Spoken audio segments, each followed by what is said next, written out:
What's up mga sir? Ayan, nasa office tayo. Pauwi na tayo. Friday ngayon.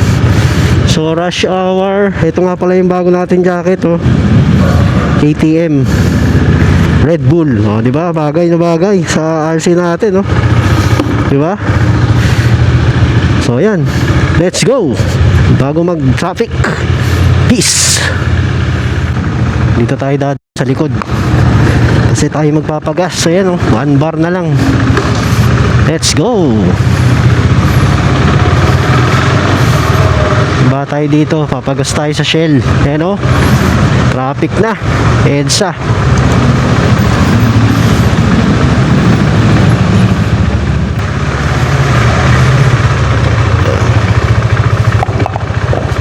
Sir.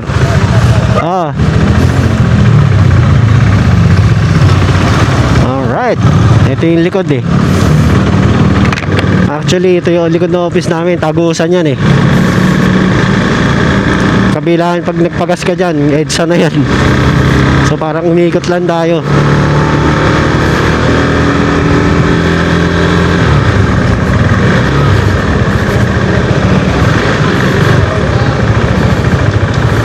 Saan kaya ako dadaan pa uwi? JP Rizal, Pioneer.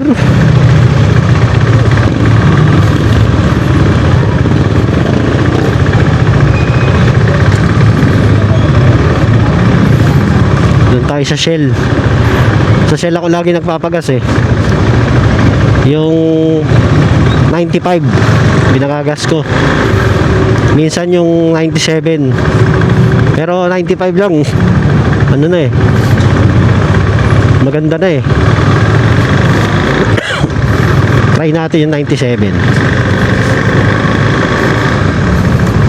Alright, dito tayo.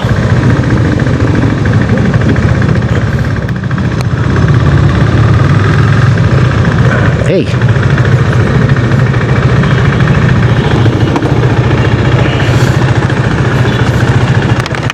Full tank kuya. 95. Ay, 97 na lang, sige. Try natin yung 97. Para dama. Ha? Para dama. Oo. Bago sahod naman eh. Kaya zero tahan ka na. Okay.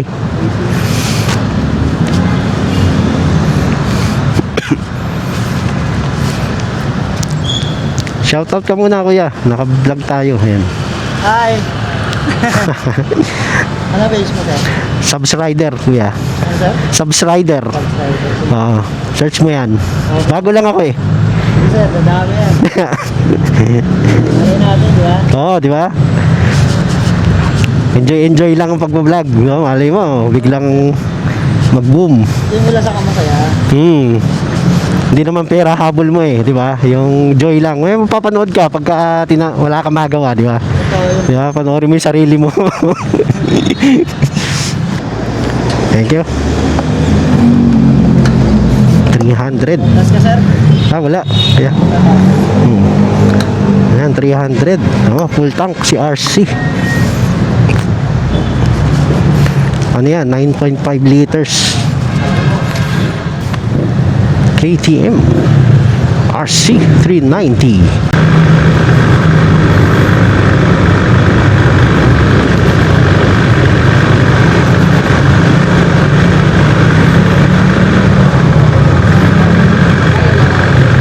Mag-Guadalupe na lang tayo. JP Rizal.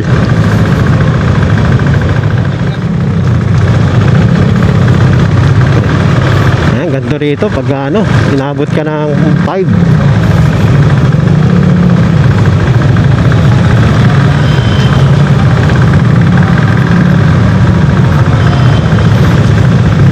Nakakatamad mag-commute, isipin mo. Uupo ka dyan ng pipila ka yan, oh. Pipila ka sa MRT,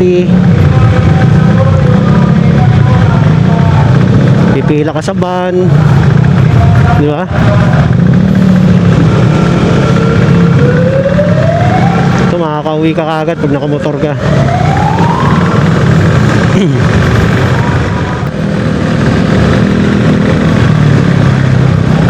Kahapon dyan ako dumaan pa uwi sa Pioneer.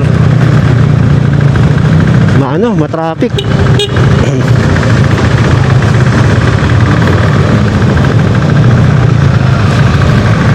Bagay, kahit saan ka duman, traffic. Ganun talaga. Kaya mahalaga sa motor, pag bibili ka ng motor mo, yung kaya mong ipan-daily, yung magaang. Kaya ito kinuha natin, yung RC, kasi single cylinder to magaang. Big bike na magaang, di ba?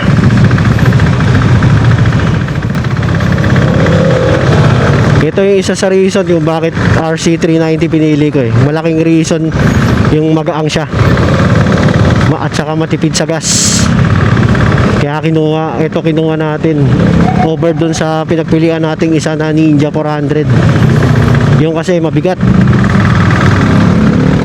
At mas malakas sa gas dahil twin. Pande-daily natin yung motor.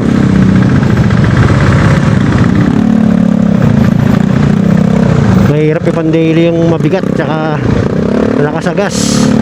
Ganun din naman si RC, di ba? Baga, mapormang sports bike kahit single cylinder.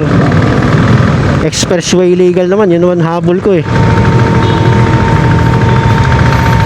O, di ba? Magaang siya, parang R15, parang naka R15 ka lang Hindi nga ako nanibago masyado dun sa CBR ko, tsaka ito. Yung CBR ko 150 ko tsaka ito halos parehas lang.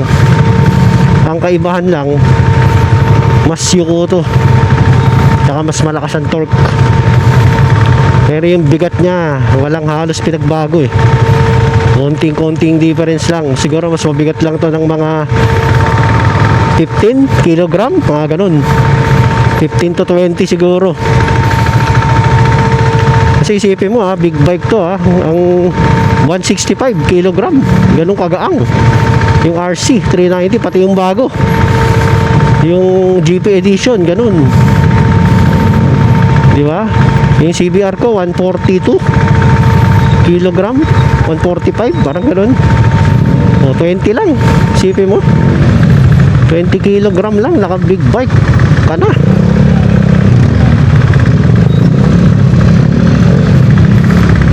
Tabi-tabi po. Di ba? Singit mode si RC 390.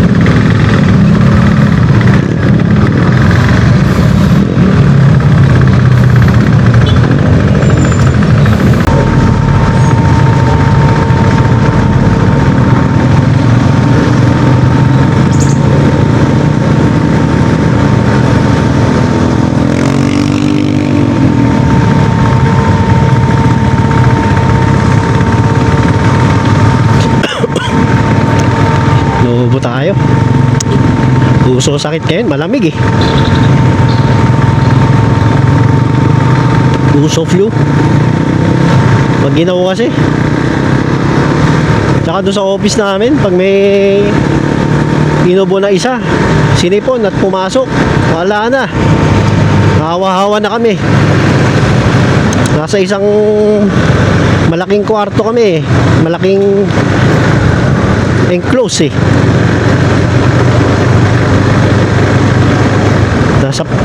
nasa 50 plus kami hindi naman, mga 40 30 plus ganun. Hindi, mga 50. Pag may isa inubo at sinipon at pumasok, wala na yun, asahan mo na, hawa-hawa na kayo. C5.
dulas.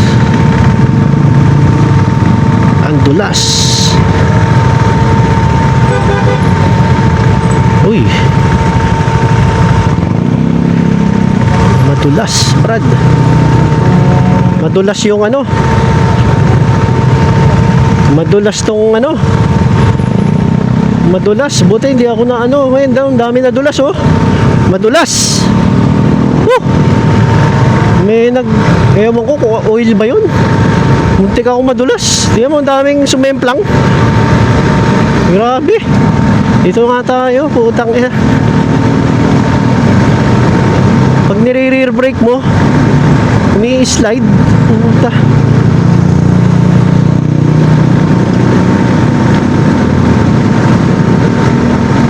Dito tayo sa taas. Mukhang hanggang baba yung madulas eh. Alam mo, nagtumbahan sila. Ito oh. Grabe.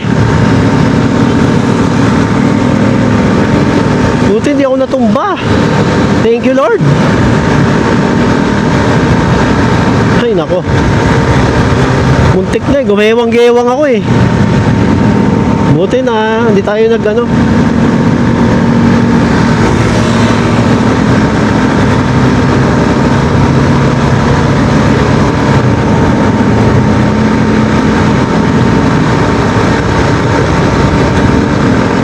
Buti mabagal lang ang takbo ko. Siguro sila mabilis kaya gumewang-gewang. Tsaka walang ABS. Yun talaga no. Sa bagay pag madulas yung karsada, bali wala yung ABS mo eh.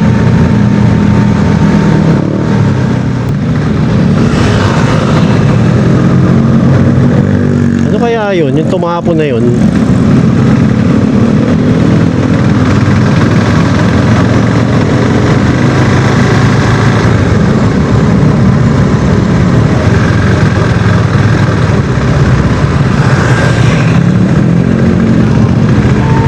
Tayo.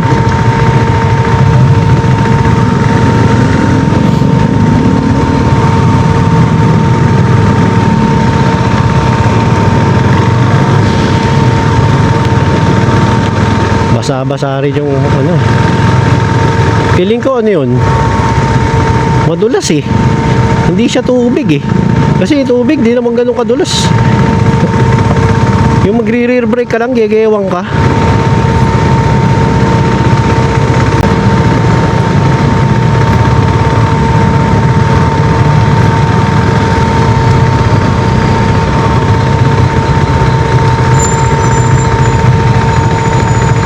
Dito tuloy tayo na padaan.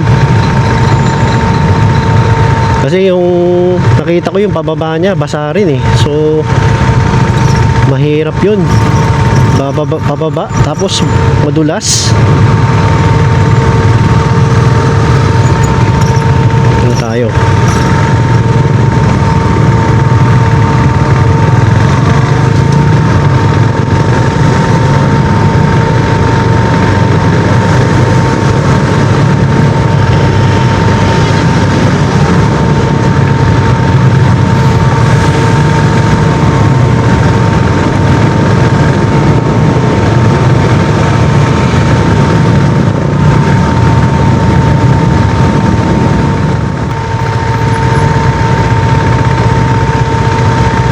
Ayan, dito na Stella Maris, Pasig. Dito tayo. Lalayo tayo dyan kasi pag diniretso mo yan, papunta na ng QC yan eh, Libis. Doon sa Moto World Libis, doon na yan papunta eh. Tapos pag diniretso mo pa, yung ano na yan, yung Marcos Highway na, papuntang Marilaki.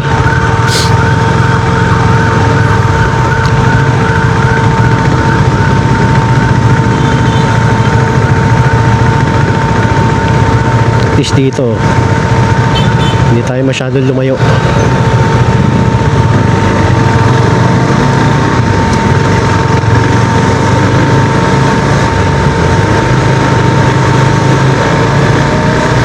Bagong ruta to ah.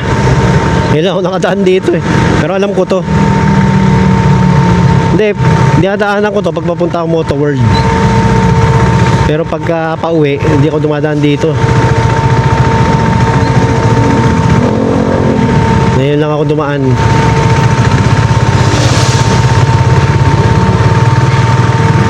Oops.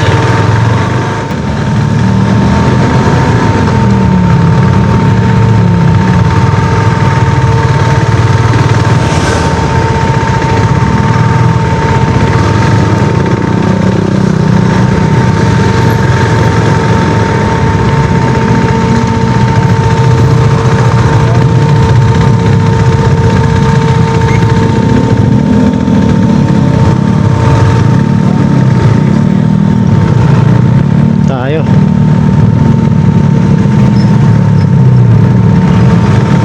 O, di ba? Pansingit.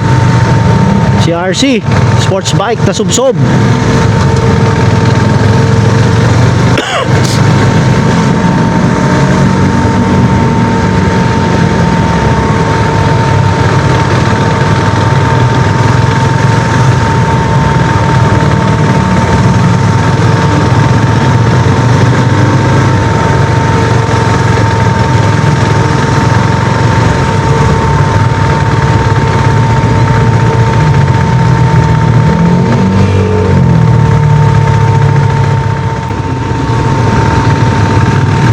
Yan.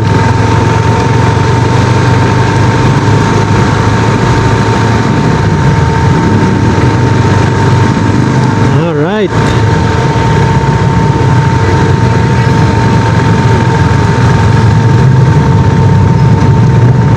Medyo lapit-lapit na tayo ng konti.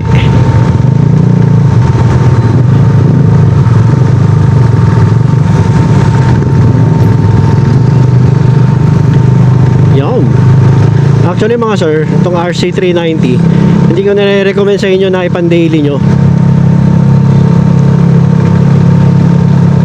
Siguro kung talagang wala kayong motor, kailangan nyo ng yan lang talaga, RC390 lang pang ride nyo.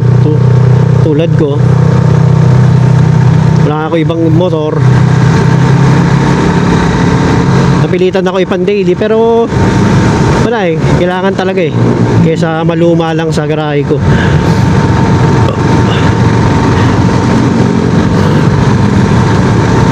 Pero kung gusto nyo, may pambili kayo ng maliit, gusto nyo ng pang ride lang yung RC, pwede rin. Yun naman talaga yung ideal, pang ride siya, pang track, ganyan. Tayo kasi fanatic tayo ng RC, kaya pinade-daily ko eh. Kumbaga sanay na kasi tayo sa sports bike eh. Kumbaga doon tayo natuto eh. Doon ako unang nagsimula sa sports bike talaga, yung CBR 150 ko, di ba? Kaya parang hindi na iba sa akin.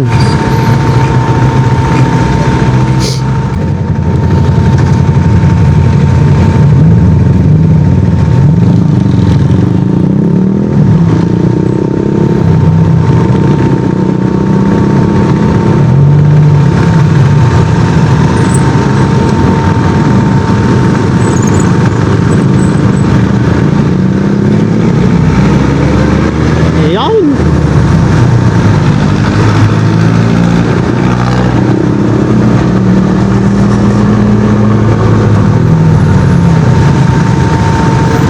Grabe, Biyernes talaga. Workout. Workout ng Friday. Friday ride, rush hour.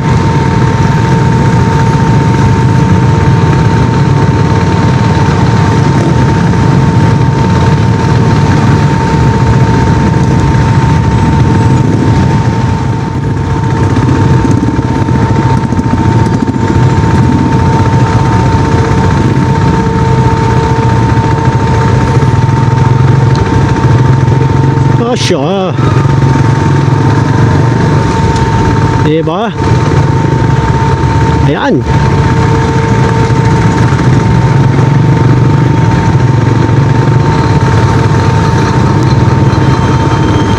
So end ko na yung mga video dito mga sir. Lapit na tayo sa bahay. At pawis na tayo. Saka sisingit. Peace out. Ride safe.